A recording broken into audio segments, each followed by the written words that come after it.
All right, Marky Mark. Ladies and gentlemen, it's time for our sports segment. And after another Cowboy victory, this is once again Cowboy Monday. We are now 8-1. We are now on top. We have the best record in the NFL. Now people have to give us our respect. Shout out to Dak Prescott and Ezekiel Elliott and Dez Bryant playing yesterday, but after he found out on the plane flying to Pittsburgh that his father had passed. But to get in more on that, ladies and gentlemen, we have our sports guy, Cowboy Joe Boo. What's happening, Mark? Hey man, how about those 8-1 best record in the NFL, Dallas Cowboys? You dig? Remember what I told you?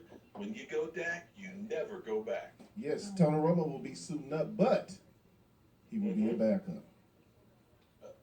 Hold on a second. Excuse me.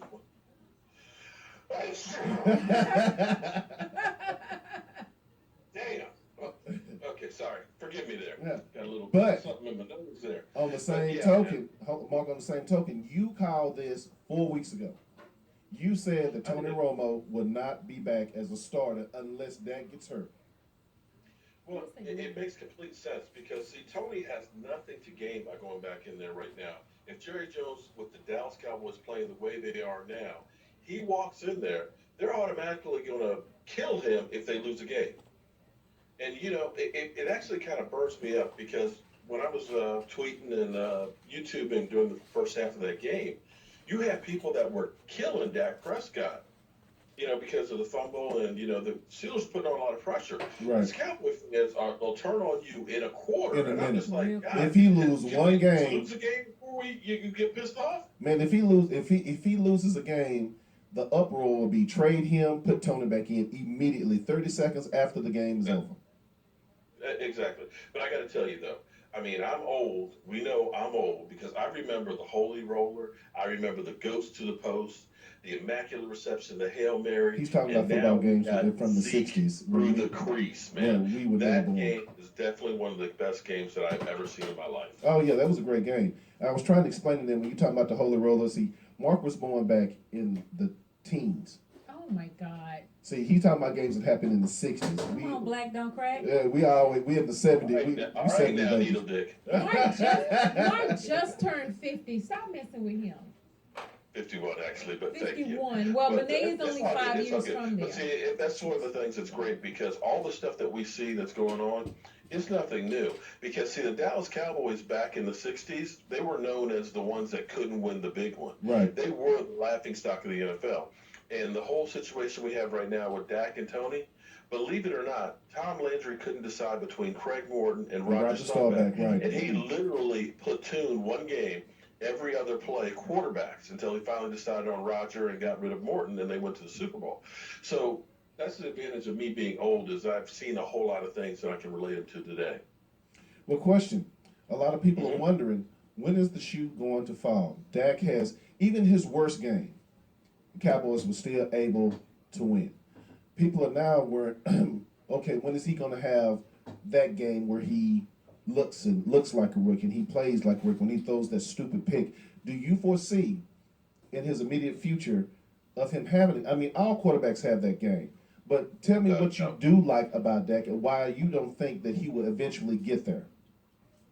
What I like about him, he is cool as a cucumber. He's got ice water in his veins because nothing phases him. When they got that sack and fumble, he's on the sideline. Okay, no big deal. He never, ever gets riled. And, I mean, when you get the ball with 42 seconds left and you're down and you need to go down and score and to be able to be that cool, that calm, I don't know that he's really ever going to get fouled up. And the good thing is with this team, it's not like he only has A.J. Green to throw to. Everybody on this team is capable of making a big play. Okay, you said A.J. Green. You said A.J. Green. Right. Were you talking about Dez?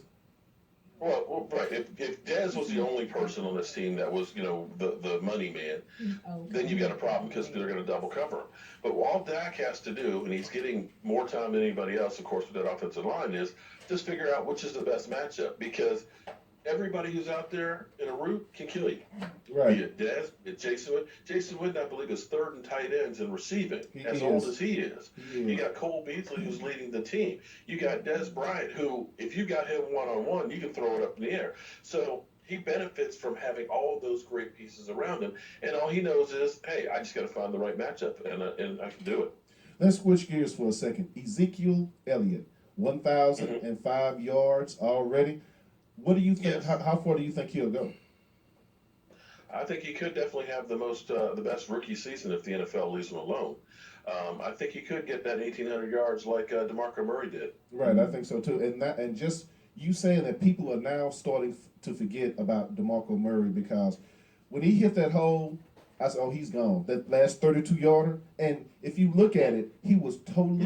Murray left a lot of those on the ground. Murray Right. didn't have the steam like Ezekiel had. Ezekiel, if he's got that crack, he's gone. Right, and then if you look at the video, he was totally untouched. I was like, wow, look at that line. I mean, he was untouched the whole time out. You know, I was like, Yeah. wow. I would like to He's point an out he's amazing wearing athlete, number and it's not 21. just that the Cowboys' offensive line, because he's actually taking on contact and picking up those yards after contact, really big time. So Now, here's one thing that bothers me, though, and I don't know if you noticed this or not, and I think I touched this a few weeks ago, but you notice how the Dallas Cowboys are like the Rodney Dangerfield of the Right. NFL? because Cincinnati was supposed to be a They don't test, get any respect. Green Bay was supposed to be a test, and now since they beat the Steelers, oh well, they're just 4-4. That wasn't really a test for them. Yep. Well, see, it gets worse than that, because here it is, they're 8-1, best record in the NFL. New England loses. You figure 8-game winning streak that they should be ranked number one. But now what you're hearing from people are Seattle, I think, is the best team in the NFL. Right. And it's like, say what? Where do you get that from? They're a game and a half behind. Everybody, Their yeah. offense is 20th in the NFL, and now all of a sudden you're saying that they're better than the Cowboys, a team that has an 8-game win streak. I think it's more of a lot of people are still scared to believe because throughout the years since the 90s, people have put in all this hope and only to be let down, even after that 12-4 season. I don't know. This has been a complete turnaround because, for the most part, you don't see a whole lot of dumb penalties, although we got a lot of flags yesterday, and I think we just had a bad officiating crew because they missed a lot on the Steelers. Right. But you don't see a lot of dumb penalties. You don't see a lot of coaching errors. You're seeing guys that are in position where they should be, and they're doing their job as they should be. And right now, the only spot on this team that you say could use an upgrade is really the defensive line, provided our defensive backs get back healthy. And other than that, every other team that you look at in the NFL has got a hole or a shortcoming. This team doesn't have any of those. Yeah, we have a shortcoming. His name is Alandros Kendrick.